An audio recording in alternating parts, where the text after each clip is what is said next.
Kaulah semua yang kami nyanyikan Tuhan. Kaulah semua yang kami lakukan Tuhan dengan kata-kata.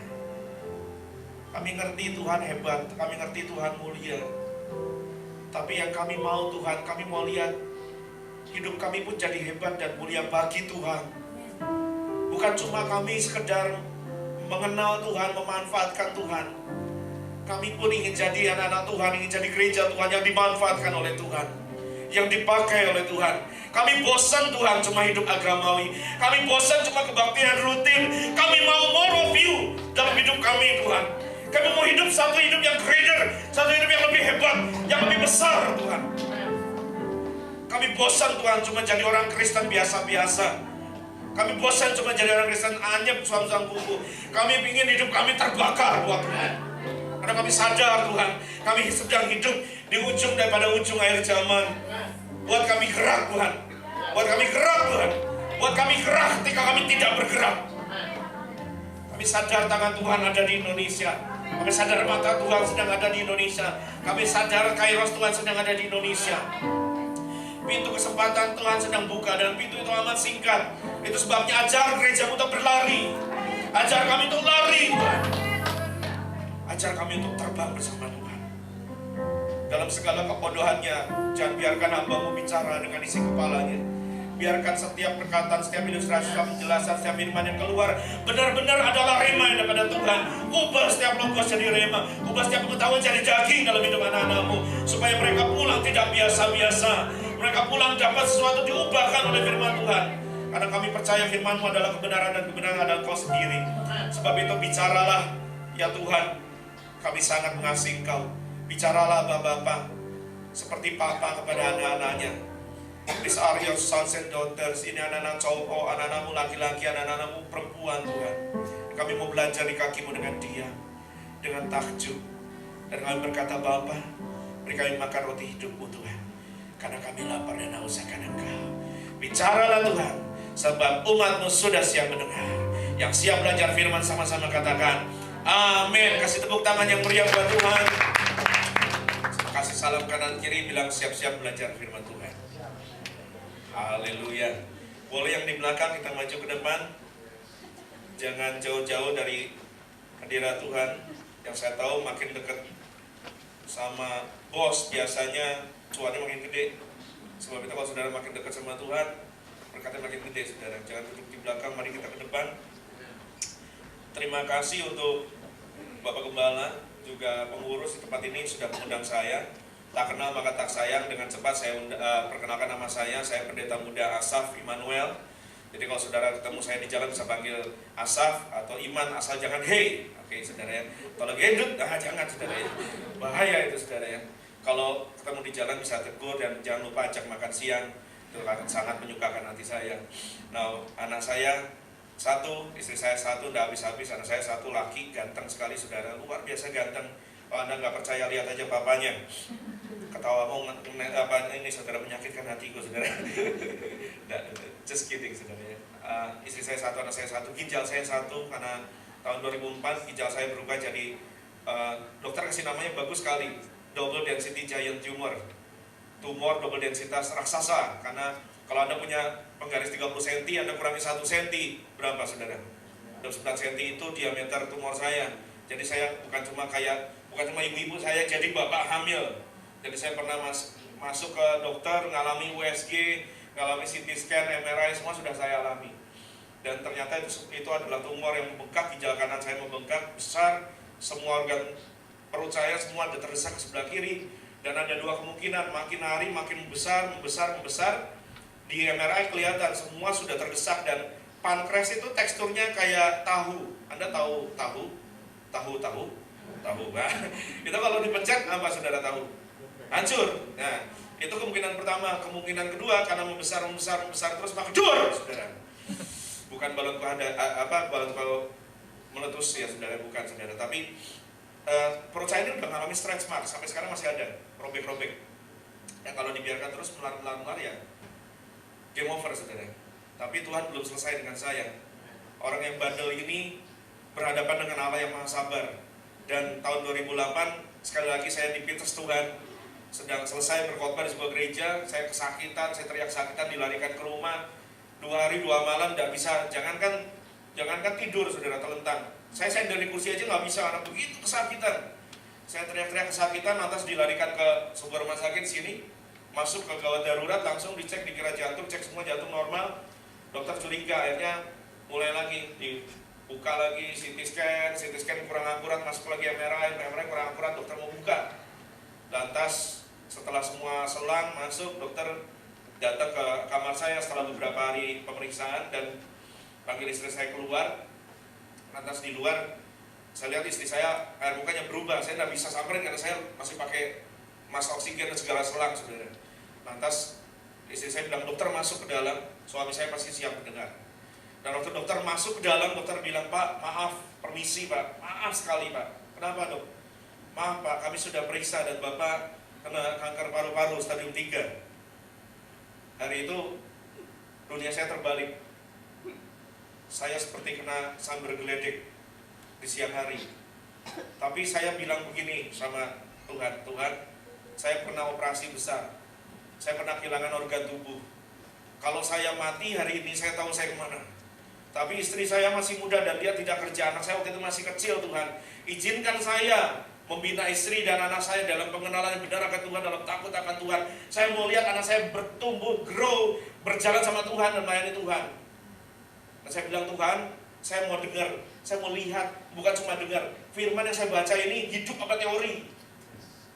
Kalau saya dengar kesaksian, kalau saya baca firman oleh bilur-bilurmu, kamu sudah sembuh, maka saya mau lihat Tuhan. Kalau dulu saya pernah dioperasi, hari ini saya minta Tuhan, hari ini saya minta Tuhan, saya mau lihat mujizat.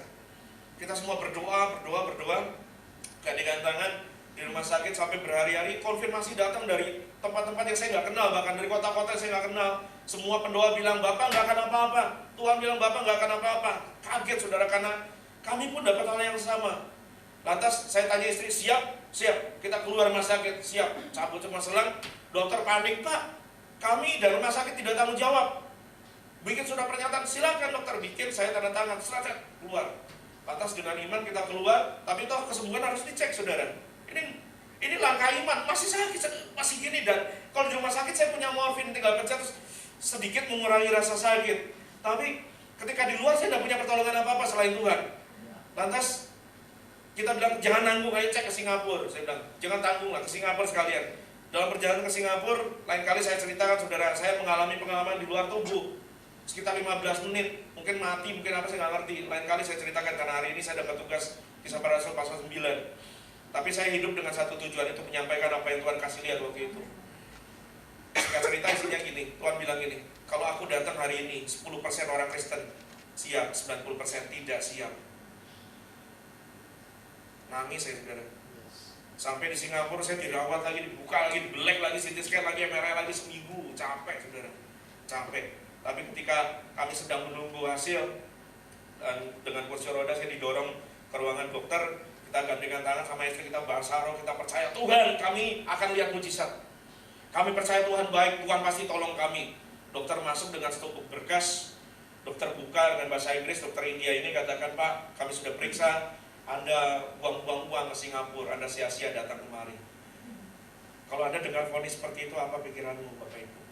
Saya bilang, maksud dokter apa? Anda buang-buang uang ke sini. Karena kami sudah periksa, Pak, dan ini hasilnya. Tidak kami temukan satu sel kanker pun, beri kemuliaan yang meriah buat Tuhan. Saya bilang, dokter, itu Tuhan saya. Itu Tuhan saya. Saudara, Tuhan hidup. Dia bukan teori. Dia bukan cuma agama. Itu sebabnya kalau kau berjumpa dengan Tuhan dalam kebaktian, tetapkan dalam hatimu, aku harus ketemu Tuhan hari ini. Jangan nyanyi dengan lemes. Jangan melayani dengan lemes, saudara. Nyanyi dengan segenap hatimu, dengan sekuat tenaga. Lantas saya minta istri saya dorong keliling rumah sakit. Saya bosan di kamar. Lalu istri saya dorong keliling rumah sakit, saya nangis, saudara.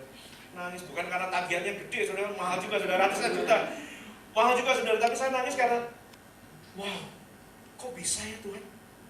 Kok bisa Tuhan? Dan hari itu hidup saya berubah. Berubah total. Kenapa, saudara? Karena Tuhan itu sebetulnya sudah panggil saya jadi hamba Tuhan sejak tahun 97. Dasar bandel, saudara. 98 sudah bayar, sudah bernasar. Tidak kunjung ditepati. Bandel akhirnya ditabrak Tuhan dengan tumor. Saya bilang, oke Tuhan, saya melayani, tapi tidak full time. Gengsi dong, masa pendeta hidup dari sedekah jemaat dalam tanda kutip. Malu, gengsi dong, saya bilang. Itu namanya kedagingan, saudara. Tapi Tuhan pinter saya. Sampai tahun 2008 saya bilang, nyerah Tuhan, ampun Tuhan. Ampun Tuhan, iya Tuhan, saya mau. Saya telepon gembala saya waktu itu, dan Pak, saya bilang, saya siap full time. Saya sudah khotbah, saudara, tapi nggak mau full time, dasar gengsi. Pak gembala cuma ketawa, hasil doa saya selama ini, katanya. Dan hari ini saya sedang mengembalakan satu gereja kecil, saudara, gereja Betel Indonesia, Jemaat Living Bread di Bangi Kopi Tiam. Sementara kami pakai di situ karena ya masih latihan lutut. Tadi saya bilang sama Pak Michael, lagi latihan lutut sama mengerang, nangis. Saya merintis visi Tuhan, saudara, kita nggak ngerti. Saya bilang, Tuhan ngapain? Bukan di Kelapa Gading udah ada 300-an gereja, Tuhan.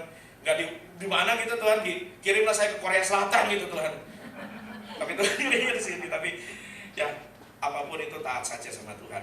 Dan hari ini kita mau belajar ketaatan dari seorang yang, sorry pinjam kata ini, sangat gila buat Tuhan, namanya Saulus.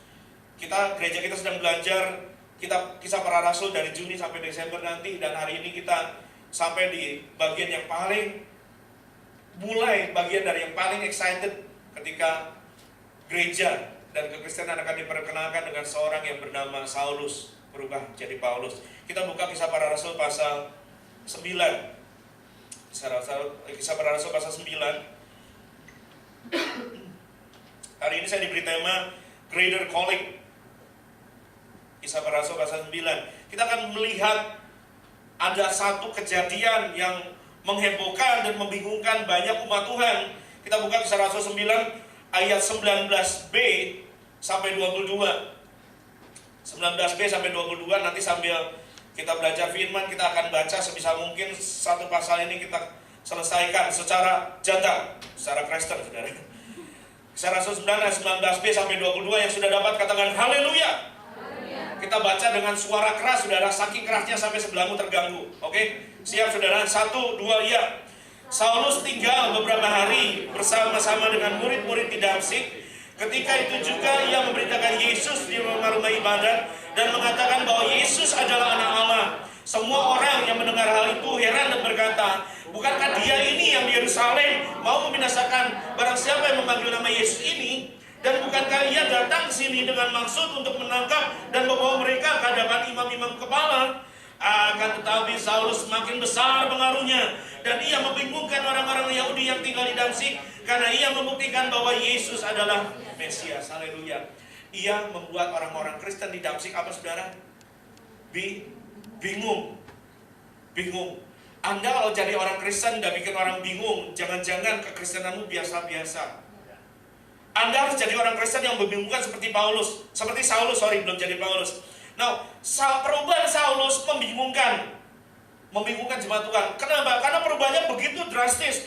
Dari orang yang membenci nama Yesus, dari orang yang membinasakan pengikut Yesus, menjadi orang yang paling kuat membela nama Yesus. Bahkan 3/4 perjanjian baru yang ada di tangan saudara, Allah bicara lewat tulisan Paulus.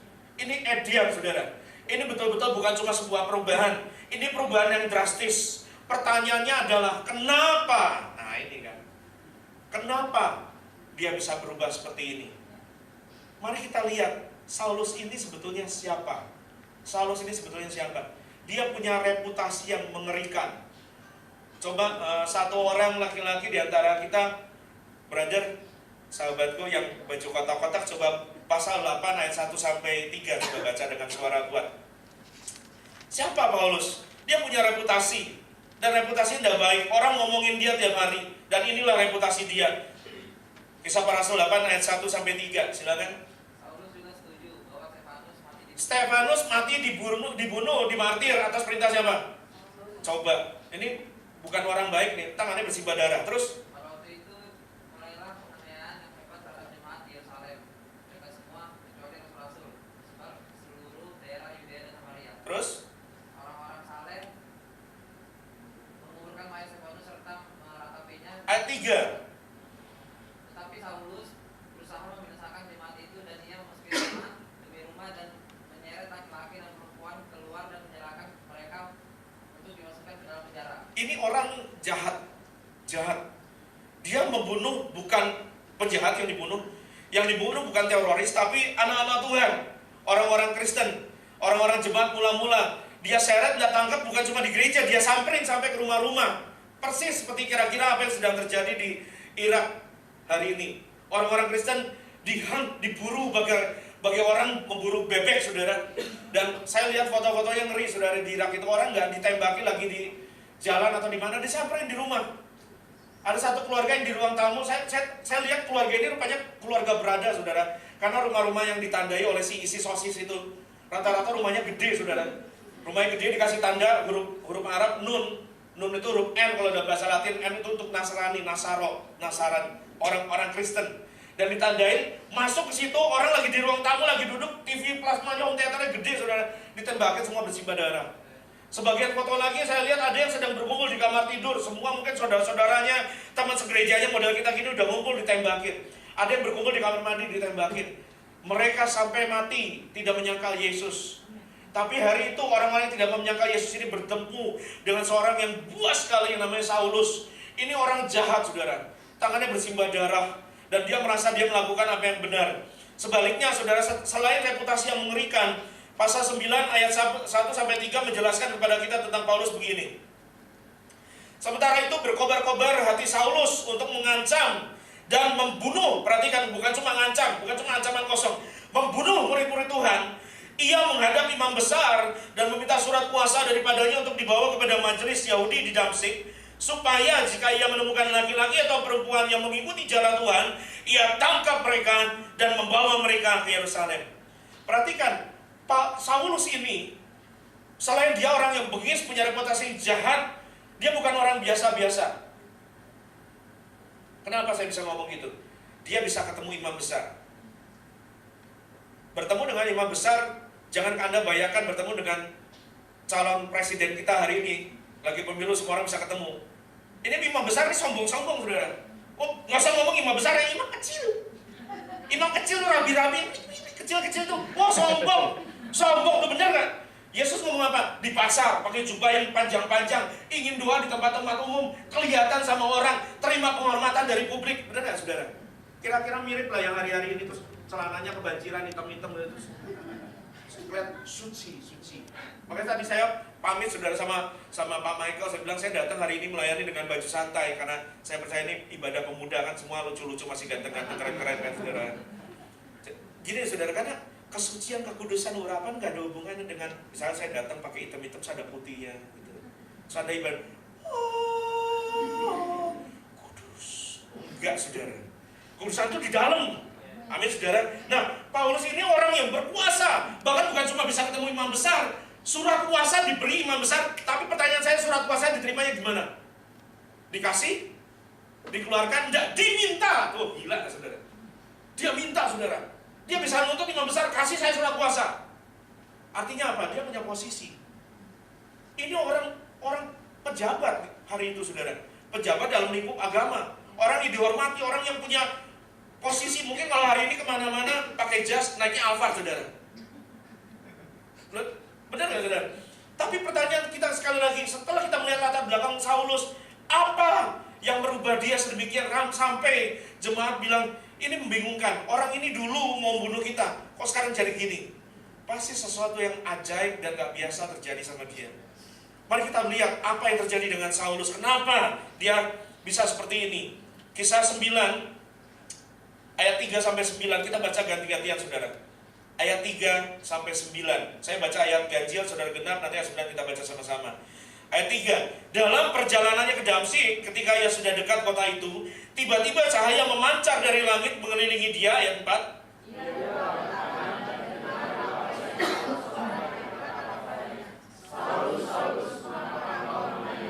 jawab Saulus, siapakah engkau? Apa, saudara? Tuhan. Katanya, akulah Yesus yang kau aniaya itu. Ayat 6, tetapi bangunlah dan pergilah ke dalam kota, di sana akan dikatakan kepadamu apa yang harus kau perbuat. Maka termangu-mangulah teman-temannya seperjalanan, karena mereka memang dengar suara itu, tapi tidak melihat seorang juga pun. Ayat 8, Saulus bangun dan berdiri, lalu membuka matanya, tetapi ia tidak dapat melihat apa-apa.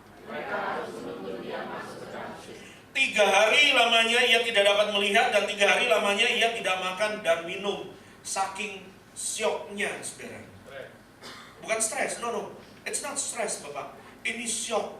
Kenapa? Kenapa Saulus bisa berubah menjadi perubahan yang drastis luar biasa? Kenapa? He experienced a personal encounter with Jesus. Ini kelihatannya kalimat basi, saudara. Saulus mengalami perjumpaan pribadi dengan Yesus. Dia nggak ketemu dengan agama, dia nggak ketemu dengan teori, dia nggak ketemu dengan kakek, dia ketemu Yesus. Sampai ketemu Yesus dan kemuliaannya sedemikian terang, lightnya, blinding light, sampai dia buta, saudara. Saking shocknya, 3 hari 3 malam gak mau makan dan minum. Orang yang betul-betul ketemu Tuhan, sesuatu yang drastis berubah dalam hidupnya, saudara. Ini yang membuat seseorang yang ketemu Tuhan berbeda dengan orang Kristen kebanyakan. Banyak orang datang kepada Tuhan dengan alasan yang keliru. Banyak orang datang kepada Tuhan karena mujizat, nyari mujizat. Walaupun Allah kita Allah mujizat, saudara. Saya ngomong karena saya mengalami mujizat. Saya berdoa orang mengalami mujizat. Tapi itu semua karya Tuhan. Mujizat adalah alat. Yesus bilang gini, these signs, tanda-tanda ini shall follow those who believe, akan menyertai mereka yang percaya. Tanda, sign, saudara. Sign itu tanda, itu alat, bukan tujuan. Tujuannya itu Yesus. Ketika sudah ketemu Yesus, pasti syok. Orang yang ngerti siapa Yesus, saudara, gak akan main-main datang ke gereja, datang telat misalkan. Sore yang telat tersinggung lah. Kalau tersinggung bilang sama Pak Gembala, Pak, itu yang buder jangan diundang lagi, Pak. Gak tahan aku, Pak. Nah, Bapak, saudara, hatiku mengasihimu, mari kita berubah sama-sama. Karena revolusi tidak dimulai dari luar gereja. Revolusi harus dimulai dari dalam gereja. Kalau sampai dunia bisa ngomong revolusi mental, gereja malu, saudara. Loh, Anda, ini kan bentar lagi gubernur kita baru, saudara. Amin ya, saudara? Amin kan? Amin, saudara, dukung doa, saudara. Kapan lagi, saudara? Udah minoritas dalam minoritas lagi dia. Kasihan kan, saudara? Kata orang, Mbak Ahok dosanya 2, saudara. Udah Kristen Cina lagi. Dia nggak ngerti apa itu dosa, saudara. Kasihan. Nih, masa jadi gubernur sekarangnya Pak Ahok, orang datang, karyawan datang telat-telat, diapain, saudara? Nggak main, dia pejabat tinggi, selan 1, selan 2, potong, sikat. Sampai ada lagunya di internet, sikat habis. Pernah nonton nggak? Secari, saudara. Saya ketawa geli sama anak saya nonton itu, saudara. Sikat habis. Wah, kata Pak Ahok. Loh, itu dimulai di luar gereja. Dalam gereja kita ngakunya udah ngalami perjumpaan dengan Tuhan. Pelayanan, gak doa. Ala kadarnya. Disuruh puasa, males. Pengen puasa, tapi doa semalam suntuk beneran, saudara. Wah, ada berapa kali, udah berapa tahun jalan Kristen? 5 tahun. Berapa kali ikut doa semalaman? Luar biasa doa semalaman. Iya, berapa kali? Wah, dahsyat Tuhan hadir. Berapa kali? Sekali, Pak. Itu pun sekali-sekalinya langsung masuk angin, saudara. Udah gitu ya, mau doa semalaman ya. Biasa orang Kristen lihat ya, mau doa semalaman, bawaannya gak tahan. Remason, yang kayu putih, roti tawar. Oh, jangan lupa, kopi ginseng. Model Kristen begini mah gak akan berdampak kayak Saulus, saudara. Harus ngalami perjumpaan sampai, lihat, perhatikan ya. Saulus ini kan gak percaya Yesus Mesias. Saulus ini kan secara agama dia berseberangan dengan orang Kristen. Secara akalnya menolak, logikanya menolak bahwa Yesus itu Tuhan. Tapi rohnya mengenali loh. Ketika dia berhadapan dengan Allah yang Maha Kuasa. Waktu Yesus menampakkan diri, dia gak bilang, kamu siapa? Hei, siapa kamu? Dia bilang, siapakah engkau? Apa dia bilang? Kurios. Dalam teks bahasa Yunani, kurios. Dalam bahasa Ibrani, Adonai. Itu tidak kepada sembarang orang dipakai. Sebagai orang Yahudi taat yang ekstrim, Saulus hanya bisa pakai julukan itu kepada Allah yang Maha Kuasa yang menampakkan dirinya di atas gunung Sinai sama Musa. Dan hari itu rohnya mengenali, Yesus ini bukan orang biasa.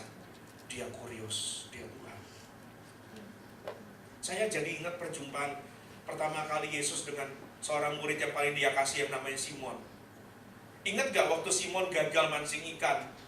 Terus kan dia pulang nih semalaman habis mancing nih, saudara. Terus lagi membasuh jalannya, membasuh perahunya, Yesus khotbah. Terus Yesus khotbah naik perahu, gak nanya lagi, saudara. Iya teh saha beok teh naik perahu kata Simonnya, kalau Simon orang Sunda. Naik cekleng, udah naik terus ngapain? Khotbah semua orang di pantai banyak. Mending kalau khotbahnya pendek 2 jam. Udah gitu kolekte 2 kali, belum perpuluhan saudara. Terus perjamuan kudus lagi saudara. Udah gitu belum kelar, abis ngomong, abis khotbah ngapain? Yesus bilang apa sampai terus dorong dong, toh.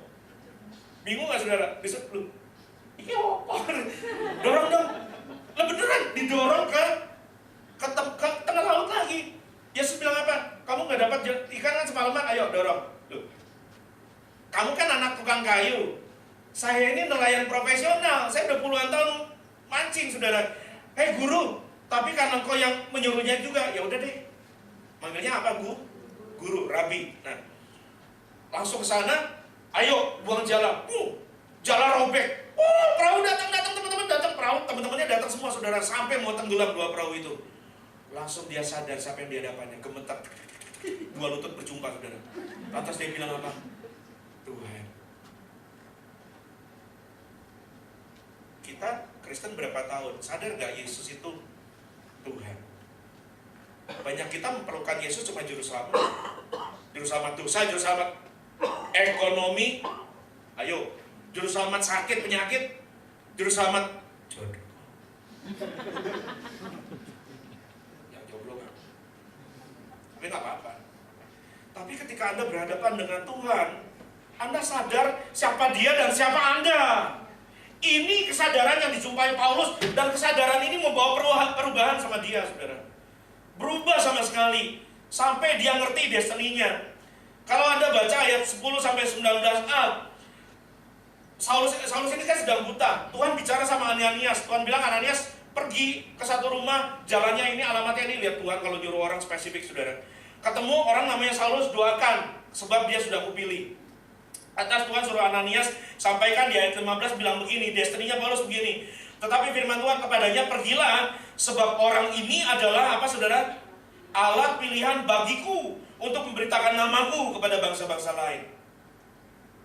Sejak Saulus berjumpa dengan Tuhan, tidak cuma dia mengalami perubahan, tidak hanya dia mengalami perjumpaan, tapi dia ngerti destininya. Sekarang dia ngerti destininya. Cahaya yang membutakan sampai mujizat yang menyembuhkan. Tapi yang paling utama bagi Saulus adalah sekarang dia ngerti untuk apa dia hidup. Dia gak berhenti sampai ketika Ananias tumpangkan tangan, selaput jatuh dari kedua matanya, dia bisa lihat. Enggak, stop di situ. Tapi Saulus langsung terjun. Sampai di ayat yang kita baca pertama tadi, membuat semua orang bingung. Kenapa orang yang dulu mengejar-ngejar kita mau membunuh kita, sekarang orang yang membela nama Yesus paling luar biasa. Dia ngerti bahwa the end chief goal of a man is to glorify God. Tujuan akhir dan tujuan paling utama setiap manusia diciptakan adalah untuk memuliakan Allah.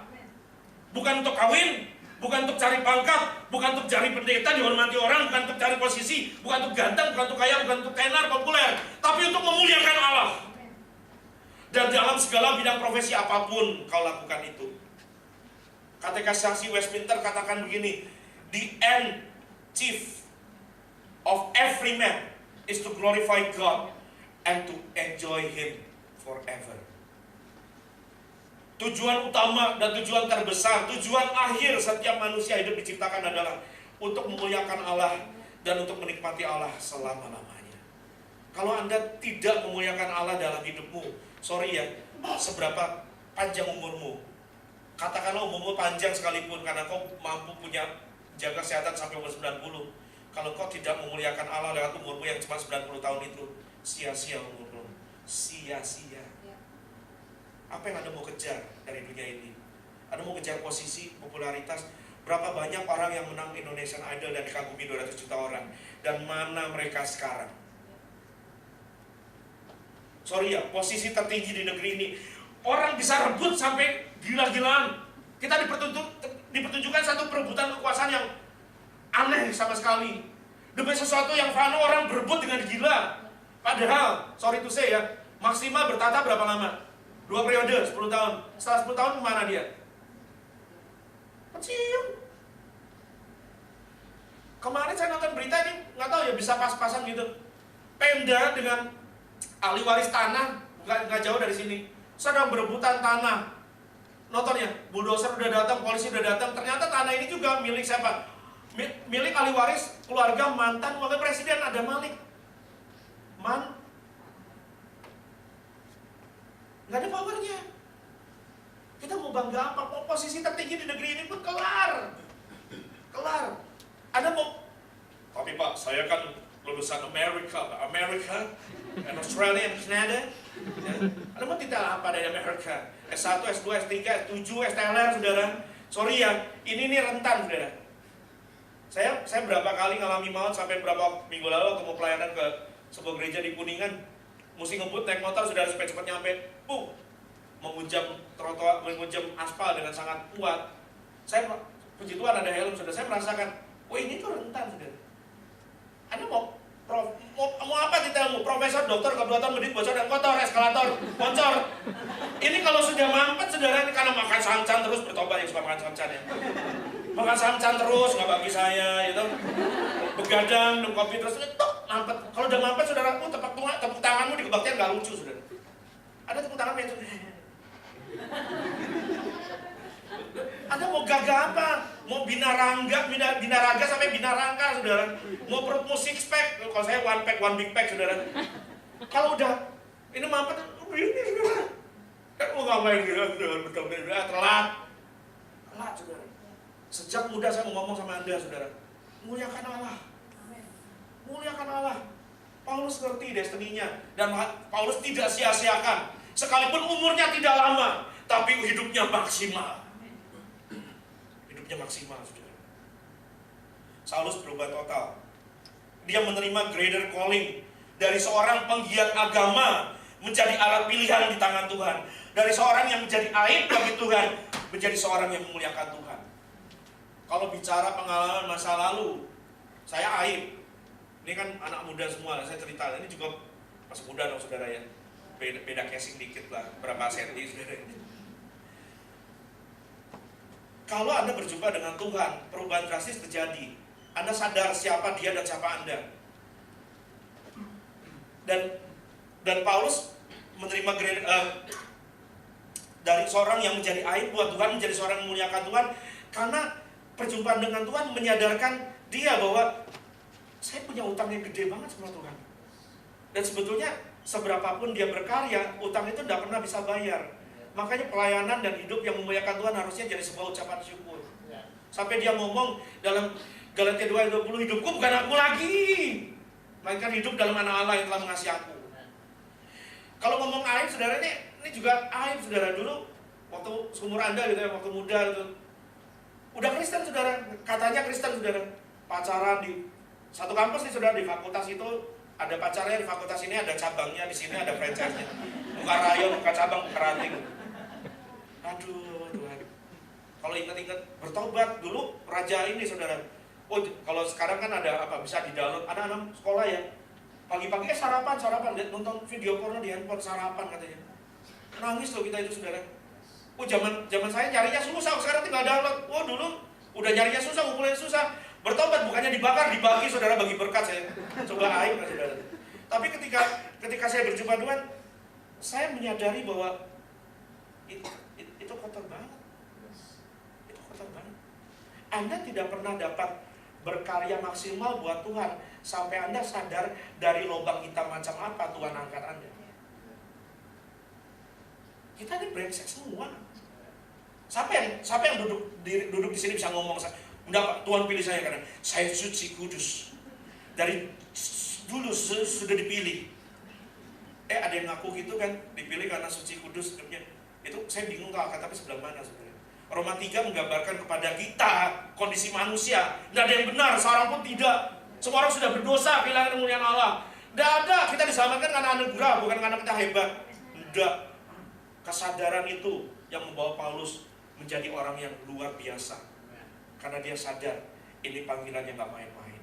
Ini greater calling. Saulus menjadi aib. Saulus yang tadinya aib menjadi Paulus yang memuliakan Allah. Saulus berubah total. Ananias padahal sudah ingatkan Paulus tentang ingatkan Tuhan tentang reputasi buruk Saulus. Tetapi Tuhan sekali lagi menegaskan penerimaannya. terhadap Paulus sebagai alatnya. Saudara, bicara penerimaan berarti bicara pengampunan. Karena tidak ada pengampunan sejati tanpa penerimaan. Anda tidak bisa bicara Anda sudah mengampuni seseorang kalau Anda tidak lagi menerimanya. Omong kosong. Kalau Anda sadar Tuhan ampuni kita dan terima kita, hari ini kita bisa ganteng-ganteng gaya-gaya di sini melayani, jadi umat Tuhan di sini. Sadar kita diampuni dan diterima. Itu sebabnya ayo terima orang. Anda mau jadi orang Kristen yang punya greater calling, tidak mungkin Anda punya hati berbelas kasihan sama orang kalau Anda tidak punya penerimaan sama orang. Saya bergumul dengan dua tipe orang ini untuk saya injili. Sejak kerusuhan tahun 98, saya bergumul dengan tipe orang pertama adalah yang suka teriak-teriak, terus habis itu bahkan gereja. Yang gini-gini itu loh, yang gak suka beli pisau cukur. Saya bergumul, sungguh bergumul. Karena hari itu saya ada di jalanan. Saya ada di jalanan hari itu, tangan saya mengepal. Tapi saya tidak tahu harus berbuat apa, karena masa begitu beringas. Dan orang kedua yang saya bergumul sampai hari ini, Tuhan kirim orang untuk saya bina, modelnya gini lagi saudara. Orang, ini, aduh Tuhan, tolong saya, homo, banci. Saya nggak bisa tuh lihat cowok gagah perkakas gitu saudara, terus tangannya ngipas saudara. Aduh, jauhkan dirimu dariku. Nggak, karena saya berapa kali pelayanan gitu saudara, ngangkut orang begini, terus Pak pelayanan ya ini agak di pinggir kota. Oke, tapi jemput jemaat kita dulu Pak di depan Arta Gani. Oh ya boleh. Tahu nggak saudara, yang saya jemput begituan semua modelnya. Jadi satu mobil yang laki tulen cuma saya. Oh bahasa Aros banyak jalan saudara. Habis sudah Pak pendeta ngantang, iya Tuhan. Sekarang pertanyaannya gini, kalau Tuhan mau menerima dia, kenapa saya menolak dia? Anda tidak akan pernah mengalami greater calling sampai Anda punya hatinya Tuhan. Sadar bahwa kalau Tuhan mengampuni, Tuhan menerima. If God forgive, God accept. Sama seperti apa yang dia lakukan sama kita. Tuhan nggak akan terima Anda dan ungkit-ungkit. Ingat kamu, Mecet, nggak ada yang namanya Mecet yang pinjam. 30 tahun lalu, ingat 30 tahun lalu, beberapa mungkin belum lahir. 30 tahun lalu, enggak, itu bukan Tuhan, itu manusia. Orang yang suka ingat-ingat gitu, tapi Tuhan enggak. Kalau Anda mau gereja kita penuh, Anda mau bergerak dalam greater calling, Anda harus punya ini. Ngerti Anda tuh siapa? Anda tuh diampuni dan diterima, sehingga Anda bisa terima orang seberapapun jijik dia. Saya bergumul dan sedih lihat anak-anak Tuhan cuma bisa terima orang yang kulitnya mirip, yang bajunya bermerek, yang wanginya sama. Benar nggak saudara? Zaman saya muda ya kita suka aktif di menara, kita berdoa, Tuhan lawan, oh Tuhan pakai aku menjaga jiwa-jiwa. Dan doa yang wangi-wangi saudara. Tapi begitu saya bawa ke tempat umum, pulang dong, panas. Iya. Lo berdoa apa lo, nangis-nangis dulu lo. Bener lo, saya kayak dipertontonkan sama ini drama, telenovela lo. Kakak bisa anak-anak dari Selamaria dari umum. Kalau doa paling ketuk, oh Tuhan, lawan bangsaku. Menangis sudah. Sampai air mata, air kuping, air ilmu saya telinga keluar. Loh, kita ketawa tapi ini realita nggak? Ayo kita belajar menertawakan diri sendiri. Itu salah satu obat kita waras. Indonesia juga harus belajar menertawakan dirinya dan mengkoreksi dirinya. Karena banyak yang harus dikoreksi dari Indonesia. Revolusi mental. Udah bukan salam 2 jari ya, 3 jari. Persatuan Indonesia, saudara. Nah, cinta yang Yesus tunjukkan lewat pengampunannya membuat Saulus jatuh cinta sama Tuhan. Dan jika pengorbanan adalah wujud paling tinggi dari cinta seseorang kepada orang yang dikasihi, maka Paulus nggak cuma ngomong cinta, dia betul-betul hidup dan mati karena cintanya bagi Yesus yang terlebih dahulu mati buat dia. Tuhan sendiri menunjukkan kepada Paulus betapa banyaknya penderitaan yang harus dia tanggung. Ayat 16 bilang begini sama kita. Aku sendiri, kata Yesus, akan menunjukkan kepadanya, kepada Paulus, betapa banyak penderitaan yang harus ia tanggung oleh karena namaku. Dan betul-betul banyak saudara. Tapi yang namanya cinta, apapun dilakukan. Kalau Anda sedang jatuh cinta, dan beberapa mungkin sedang jatuh cinta, Anda akan ketika ini jurus cowok biasanya, kalau cewek kan jatuhnya di telinga saudara. Kalau cowok di mata. Jadi kan ibadah pemuda ya. Jadi cewek-cewek hati-hati telingamu dengan cowok-cowok yang suka ngomong gini. Oh, matamu sebening lembayung, wajahmu seindah rembulan. Hati-hati ya macam yang ngomong gitu. Oh demi kamu, laut kan ku seberangi, gunung kan ku daki, ada pleki aku lari. Cinta harus bisa dibuktikan bukan cuma dengan mulut, tapi dengan tindakan. Waktu Paulus terima greater calling ini, ayat-ayat selanjutnya menunjukkan kepada kita gini, ayat 23-30 kalau Anda baca di rumah, menceritakan kepada kita bagaimana orang-orang Yahudi mencoba membunuh Paulus di Damsyik. Di Damsyik, di kota di mana Tuhan sudah hantar dia. Sampai setiap gerbang dijaga orang Yahudi. Kalau mereka bisa menangkap Paulus, mereka mau rajam sampai mati. Paulus harus diungsikan keluar dari Damsyik. Lewat apa saudara? Bukan lewat pintu, lewat tembok dalam keranjang. Coba jadi bapau Paulus. Orang yang banyak, saudara bayangin, ini perubahan drastis. Dia di Yerusalem dihormati. Dia ketemu dengan, ini kalau orang Yahudi ya, ini udah kayak sekelas raja saudara. Ini rajanya bagian rohani, raja bagian jasmani itu si Herodes, yang sebetulnya bukan orang Yahudi juga, diangkat saudara sama Roma. Nah, dia ketemu imam besar. Dia dapat surat kuasa, dia minta surat kuasa. Dia punya pasukan waktu datang ke Damsyik. Ini orang hebat. Datang ada forrider. Kalau datang ibadah, nah mungkin di belakang, di depan. Disediain biasanya di beberapa gereja ada mejanya, ada bapaunya. Sekarang keluar lewat keranjang bapau. Ini bicara apa? Yang kanan diri. Demi orang yang dia kasih namanya Yesus. Dan jiwa-jiwa yang harus ditebus oleh kuasa nama Yesus. Dia keluar lewat keranjang. Oh belum sampai situ. Dia dibawa lari sampai kemana? Yerusalem. Sampai di Yerusalem ditolak. Dicurigai. Tidak ada yang mau bergabung dengan dia. Itu kan, takut orang. Kenapa? Dia punya reputasi. Dia punya masa lalu. Saudaraku, kalau Anda mau jadi orang yang punya greater calling, siapapun yang Tuhan hentar masuk pintu ini, seberapapun masa lalunya, ingat masa depannya dalam Tuhan. Tuhan tidak pakai Saulus jadi Paulus, bukan karena masa lalunya, tapi karena destiny yang dia punya di depan. Yang datang ke sini baunya, rupanya apapun, terima dia seperti Tuhan menerima dia. Dan bukan berhenti di situ, saudara. Di Yerusalem pun orang-orang Yahudi berkumpul untuk membunuh Saulus, sampai Saulus harus lari ke Kaisarea. Oh, nggak kelar di Kaisarea, pikir udah tenang, udah selesai. Oh, belum, harus ke MK, bukan MK, harus ke Tarsus, saudara. Nggak kelar-kelar penderitaannya, nggak kelar-kelar. Pedih memang, pedih. Tapi ia lalui itu semua dengan sukacita. Seperti yang Paulus sendiri katakan dalam 2 Korintus 11 ayat 23-31. Saya baca untuk saudara. Apa mereka pelayan Kristus? Aku berkata seperti orang gila. Aku lebih lagi. Aku lebih banyak berjerih lelah, lebih serang dalam penjara, didera di luar batas, kerap kali dalam bahaya maut. 5 kali aku disesah orang Yahudi, setiap kali 40 kurang 1 pukulan. 3 kali aku didera, 1 kali aku dilempari dengan batu, dirajam saudara. 3 kali mengalami karam kapal, nggak sekali, nggak 2 kali, 3 kali. Kalau sekali orang mungkin bilang, oh kasihan ya. 2 kali, oh coincidence. 3 kali mungkin orang bilang, oh kamu kena kutuk kamu. Kurang perjamuan kudus, kurang minyak, mungkin kurang minyak kamu. Diminyakin kayak jerawatan saudara. Loh, lihat apa yang dialami Paulus. Sehari semalam aku terkatung-katung di tengah laut. Mana Tuhan, mana Tuhan. Anak-anak sekarang ya, orang Kristen sekarang ngalami goncangan, ngalami masalah. Mana Tuhan, nggak ke gereja lagi, nggak ke GBI Bukit Gading Indah lagi deh. Nggak deh, nggak Yesus deh. Apa-apaan? Anda tukar Paulus, Anda harus belajar Paulus. Jangan tukar Yesus, tukar keselamatanmu cuma dengan pertolongan sesaat. Ingat tuh, tidak ada yang dapat memisahkan kita dari kasih Kristus. Penderitaan yang sekarang ini singkat ini tidak sebanding dengan kemuliaan dari zaman baru yang akan kita terima.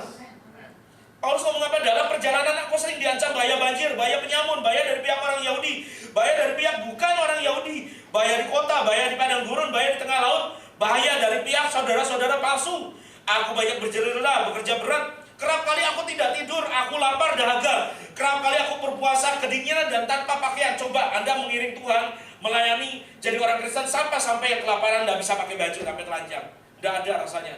Saya percaya sampai hari ini tidak ada di antara Anda yang rebus batu. Paulus ngalami. Dia puasa bukan karena harus doa, nggak ada makan, nggak ada duit, sampai telanjang. Dan dengan tidak menyebut banyak hal lain lagi, urusanku sehari-hari yaitu untuk apa? Memelihara semua jemaat-jemaat. Coba Edian kayak ini saudara. Jika ada orang merasa lemah, tidak akan aku turut merasa lemah.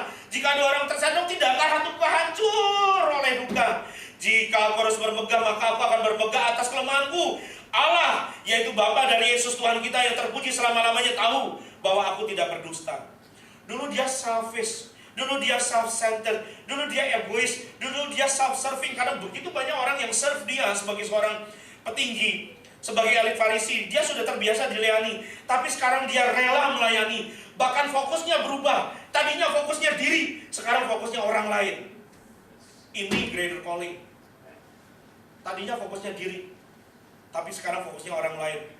Sekalipun Paulus ini sebetulnya orang yang rajin beragama, dia bukan orang sembarang, dia murid Gamaliel, dia ahli Taurat, dia orang Farisi hebat.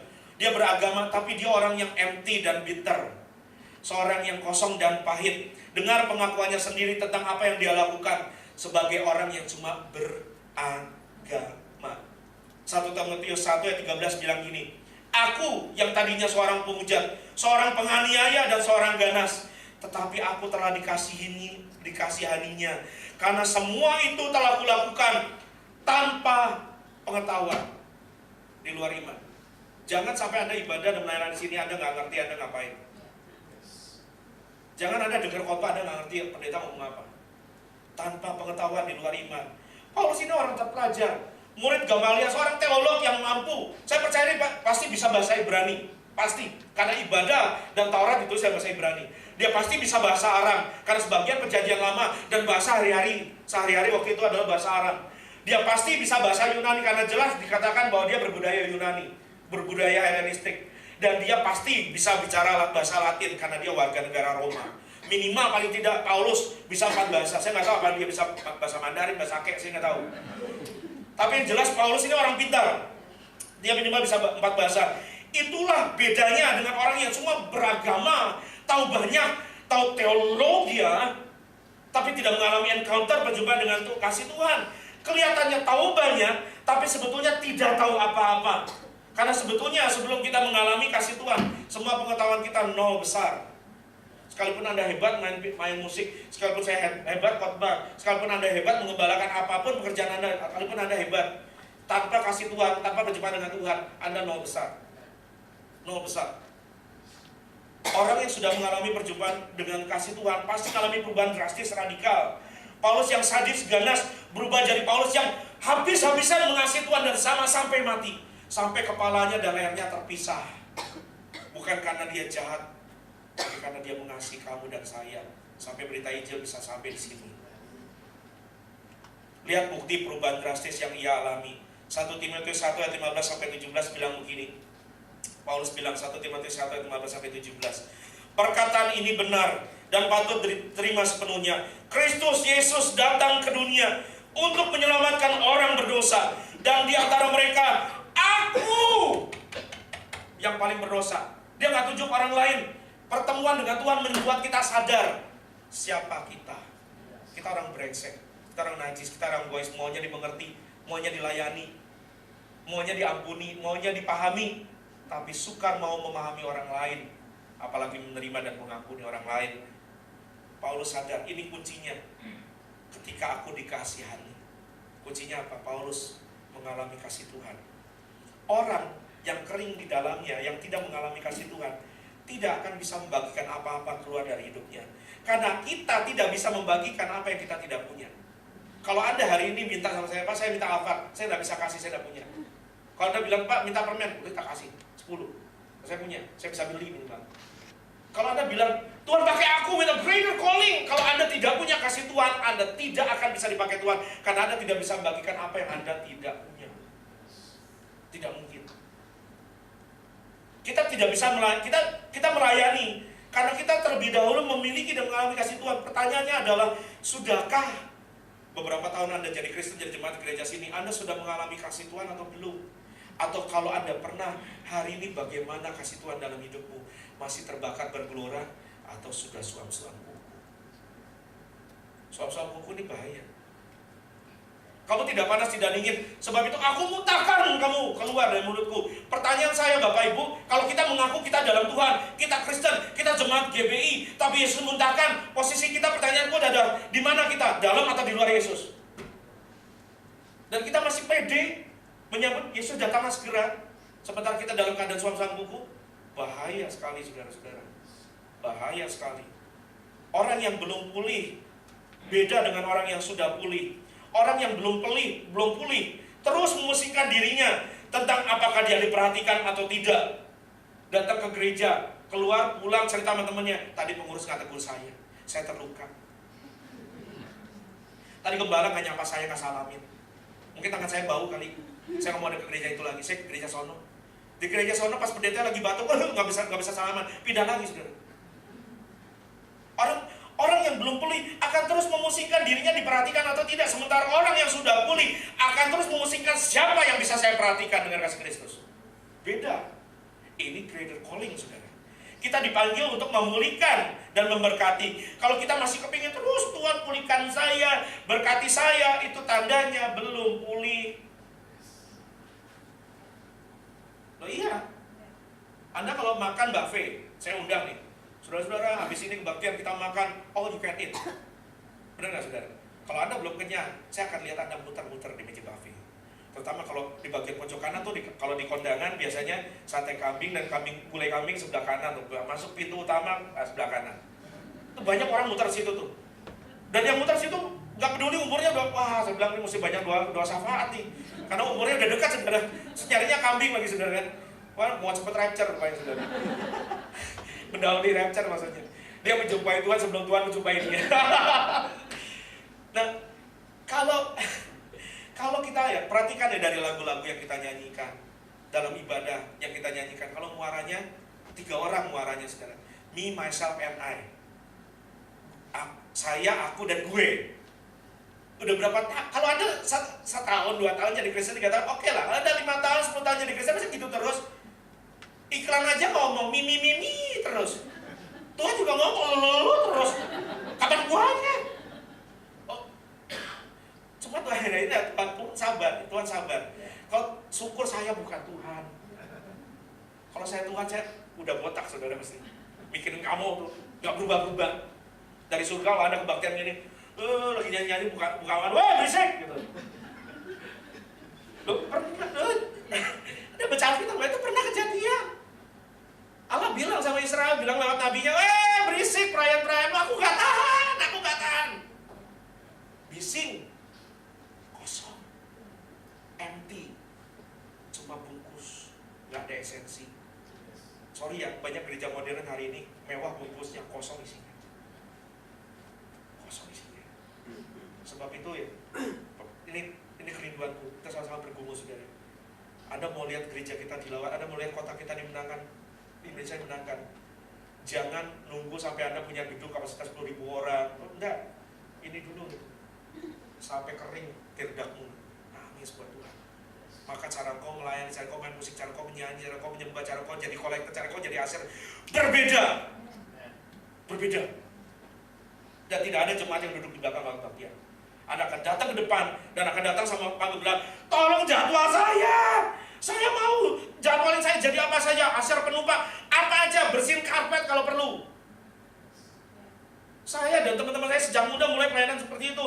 Orang gereja tidak tahu, pengurus nggak tahu, pulang kuliah karena datang ke gereja bersihin alat musik yang bukan kami yang mainkan. Karena saya tidak bisa main musik, teman saya pemain bass bersihin drum, bingung nggak?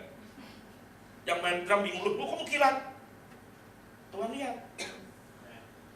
Jangan jadi, udah berapa tahun jadi Kristen, jangan puas jadi penghangat bangku gereja.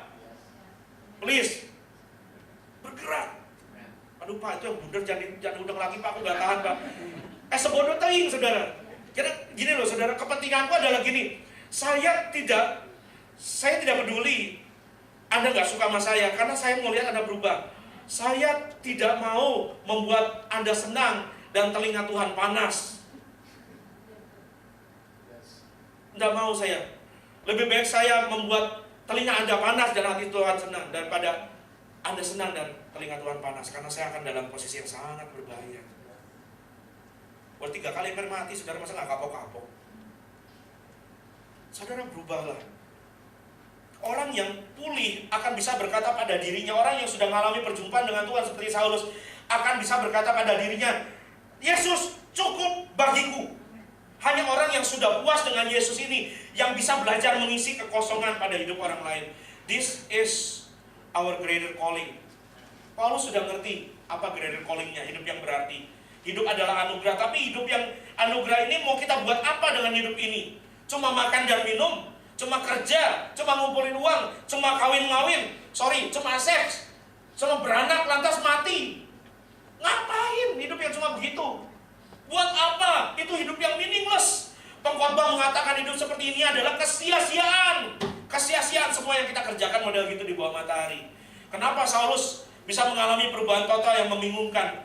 Sebab perjumpaan dengan kasih Tuhan membuat dia ngerti bahwa hidup itu bukan cuma soal perkara jasmani. Bukan. Kalau Anda jadi orang Kristen, datang ke gereja, what can I get from God? Tuhan berkati aku. Aku percaya berkat-Mu atasku melimpah. Kebajikan, kemurahan terus. Oh terus Tuhan, luber. Oh touch screen. Mau sampai kapan? Saya bapak, saya punya anak. Anakku waktu kecil, Pak oe kasih susu. Pak oe lapar kasih susu. Terus Pak bayar SPP kasih. Terus kalau sampai umur 10, sampai SMP, SMA, Pak bayar SPP dong, Pak kasih makan dong. Ini dia gila bapaknya apa anaknya? Kamu gak usah minta, nah aku bapakmu, aku ngerti. Kalau kamu gitu terus ya saya kesel dong saudara. Kalau Anda kan kalau gini loh saudara, kalau anak kecil terus Pak Mini kan lucu saudara. Pak ngompos kan lucu saudara. Anakku udah umur 30 tahun, Pak Mini seru ngompos. Tetap rumah sakit jiwa saudara. Cuma anakku enggak, anakku sehat berulang tahun kemarin. Yang mau kirim kado ntar saya tabung. Saudara mulai introspeksi diri. Kita ini udah berapa tahun jadi Kristen? Jangan cuma pentingin yang kelihatan ini loh. Saya bingung lah apa yang diajarkan di gereja-gereja Tuhan hari-hari ini. Klaim loh. Tuhan diklaim, coba. Kalau Tuhan yang klaim kita matang semua loh. Anda berantem dengan, Anda gak bayar parkir keluar ya, Anda berantem dengan security paling pak benjol saudara. Berantem sama Tuhan kanker. Botak saudara, lihat nih makin ke dalam nih saudara. Sorry Pak. Kita mengalami pergumulan bersama Pak. Tadi pagi saya bergumul, pas saya hitung satu-satu. Aduh, gak diundang lagi dah. Bisa kesana sih. Tapi ini nih saudara ya, Anda cantik-cantik hari ini ya, yang cewek-cewek ya. Anda jangan bangga dengan yang fana ini. Ya. Mau cantik seberapa lama Anda? Nanti umur 40, 50 banyak uangmu ada tarik sini. 60 tarik sini, tarik sampai umur berapa tarik saudara? Ini tubuh jasmani kita merosot, tapi manusia batinnya harus baru hari-hari kata Paulus.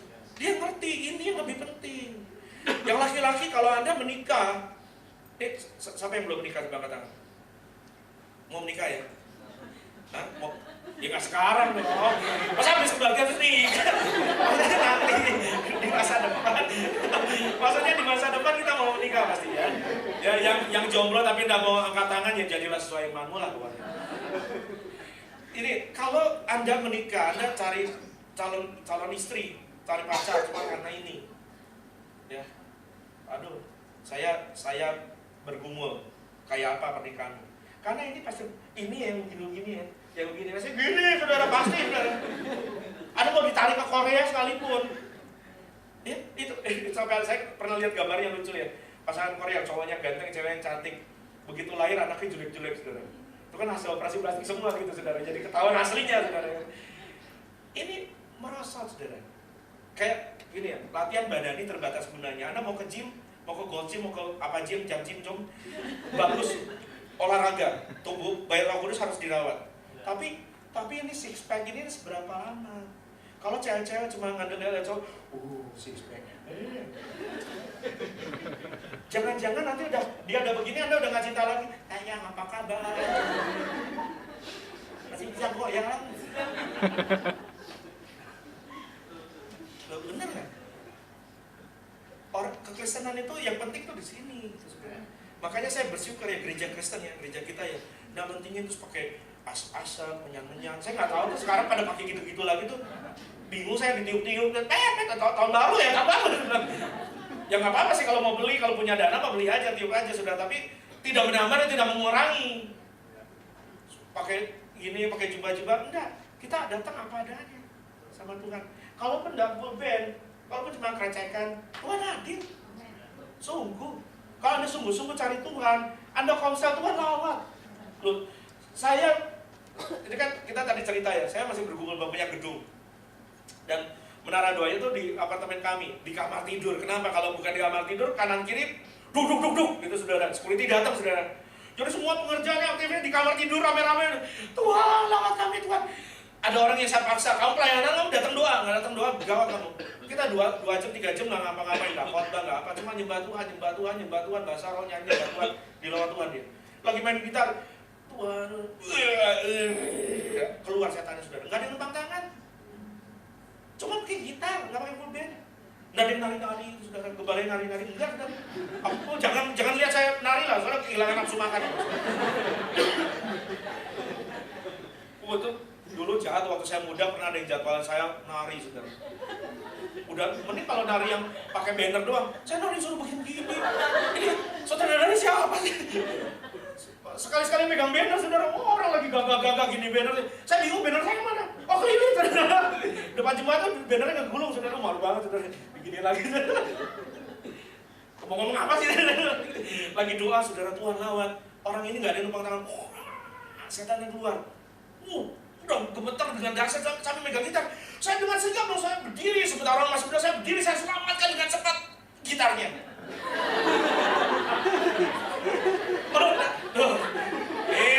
Tuh kan negatif thinking pasti sama saya nih. Saya selamatkan gitarnya karena kan kayu, tajam, runcing. Kalau gemeter kan bahaya, dianya terluka gitu loh saudara. Negatif thinking terus. Jadi saya selamatkan gitarnya, baru saya layani orangnya gitu. Saya bawa kamar mandi, manifest keluar darah saudara. Habis itu ketawa terus, nggak bisa berhenti. Di lawat Tuhan ada sukacita. Hari ini melayani. Kemarin Pastor 3 pasal hari ini. Wah, haleluya. Tiap hari laporan baca Alkitab. Kerja saya harus kan, sehari 3 pasal minimal. Nggak sempat Pastor. Nggak sempat gimana? Sarapan 2 subuh sepasal, ntar makan siang makan sepasal, baca sepasal. Mau tidur baca sepasal nggak sempat. Ada teman saya 10 pasal. Kalau Anda di sini 10 pasal mungkin nggak ada pelayanan kali saudara. Harus ini yang di dalam yang dibangun. Paulus mengerti bahwa yang di luar ini biasa, sampai dia bilang begini. Saya itu suku Binyamin, orang Israel asli, disunat lahir hari ke-8, tapi apa yang dahulu merupakan keuntungan bagiku, kata Filipi 3 ayat 4-8, sekarang kuanggap rugi karena Kristus. Malah segala sesuatu kuanggap rugi karena pengenalan akan Kristus Yesus lebih mulia dari semuanya. Oleh karena dialah aku telah melepaskan semuanya itu dan menganggapnya sampah, supaya akhirnya aku beroleh Kristus. Orang yang ngerti greater calling, bahwa hidup yang berarti, hidup yang memiliki greater calling, panggilan yang tertinggi adalah hidup yang dibaktikan, yang memuliakan Allah dan sesama. Dan bukan lagi hidup yang akuisisi kekayaan dan pemujaan terhadap diri. Orang begini orang yang puas hidupnya. Karena Anda punya apapun, naik bajai, beca, bemo, Alphard, Innova, rasanya sama. Yesus haleluya hadir di dalamnya. Biasakan nikmati hadirat Tuhan dimanapun, saat apapun, dan keadaan rekening seperti apapun. Saya nggak pernah punya simpenan, bingung nggak sebenarnya? Saya nggak tahu hidup dari bulan ke bulan gimana, nggak ngerti saya sungguh. Pak pendeta mah pasti kan kelilingan, nggak tahu saudara. Saya mau kerja lagi aja nggak boleh sama Tuhan. Sekali-sekali saya mau megang kerjaan lagi, dulu saya punya masalah graphic designer, saya pegang, baru nyicil. Tadi saya ceritakan jatuh kan saudara, baru nyicil laptop saudara, jatuh bleng. 2 tangan yang kupakai kerja, dua-duanya tidak bisa pakai kerja, cuma darah-darah sebenarnya.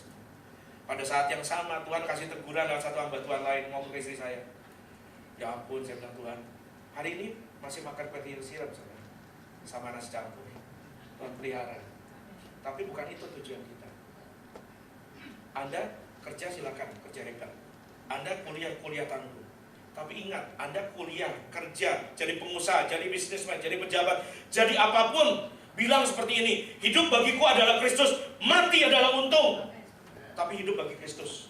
Seperti Pak Ahok, gubernur kita berkali-kali bilang, saya sampai nangis, saya nonton wawancara Matanas waktu itu, saya nangis, saya tidak bisa tidur. Saya bilang Indonesia butuh banyak orang Kristen model gini. Saya nangis, karena berkali-kali dia bilang, Ahok ini udah gak ada artinya. Saya udah siapin keluarga saya. Kalau ketemu mayatnya kubur aja, tapi kalau nggak ketemu, bikinin aja batu nisan tulis, bagiku hidup pada Kristus, mati adalah untung. Sampai si pembicara, mati untung Pak. 3 kali dia nanya, mati untung Pak. Orang dunia nggak ngerti konsep ini, karena bagi orang dunia, Tuhan, agama, iman adalah alat tools untuk memperoleh apa yang bisa kita dapatkan di dunia ini. Sebaliknya orang yang puas dalam Tuhan berpikir, ketika saya beriman, apa yang saya bisa buat untuk Tuhan dan menghadirkan kerajaan surga di bumi. Itu greater calling. Bagaimana saya bisa berdampak buat Tuhan dan sesama. Lihat gaji Pak Ahok dibuka online, karena bukan itu yang dia cari. Hidupnya adalah pengabdian. Coba kalau orang model gini, seperti Pak Saulus yang jadi Paulus dimultiplikasi, cepat Indonesia dimenangkan buat Tuhan. Cepat. Ketika pendeta-pendeta, ketika gembala-gembala berhenti untuk egois, berhenti untuk cari posisi, berhenti untuk dipuji. Ketika orang Kristen berhenti untuk jam tangan kamu apa, mobil kamu apa, baju kamu apa. Ketika kita mulai berpikir, apa yang bisa saya buat untuk Tuhan? Nggak usah Tuhan kirim saya ke Tiongkok, kirim saya ke Afrika. Sepupumu ada yang nggak bisa makan, ipamu ada yang nggak dapat kerjaan, cari, kasih, tolong. Cohosim, kata orang Tionghoa bilang.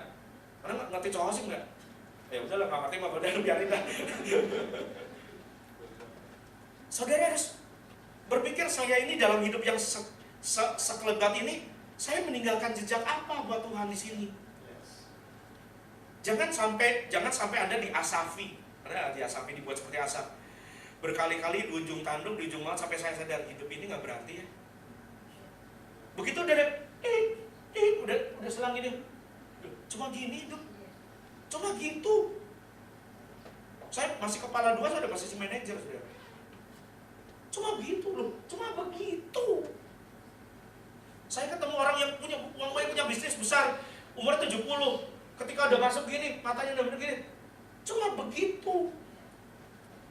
Syukur hidup lagi saudara. Saya doakan paru-paru sembuh.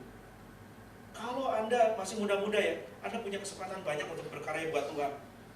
Terhadap hidup yang berarti ini bukan hidup yang berlimpah harta, bukan jabatan, bukan prestis. Segala kebanggaan lahiriah itu seperti Saulus, kita harus bilang itu semua sampah. Tetapi hidup yang berarti adalah hidup bagi Kristus, hidup melayani Allah dan sesama, hidup yang bermanfaat bagi sesama. Itu yang namanya greater calling. Saudara-saudara, saya tutup dengan ini. Hidup itu singkat, berlalunya cepat. Jangan puas cuma jadi orang Kristen yang diselamatkan, kemudian tahun-tahun hidup kita hanya dihabiskan untuk jadi penonton di gereja, untuk jadi cheerleader di gereja. Hidup terlalu singkat untuk cuma dilalui seperti itu. Jangan cuma hidup untuk cari titel S1, S2, kerja, jadi bos, dapat pasangan ganteng, cakep, lalu mati. Punya rumah, punya apartemen mewah, lalu mati. Bahkan bukan cuma itu. Sadari bahwa ada greater calling yang Tuhan berikan dalam hidupmu untuk memuliakan Allah lewat hidupmu yang singkat. Saudara-saudara, people are dying out there. What are you waiting for? Amin. Saya undang pupus.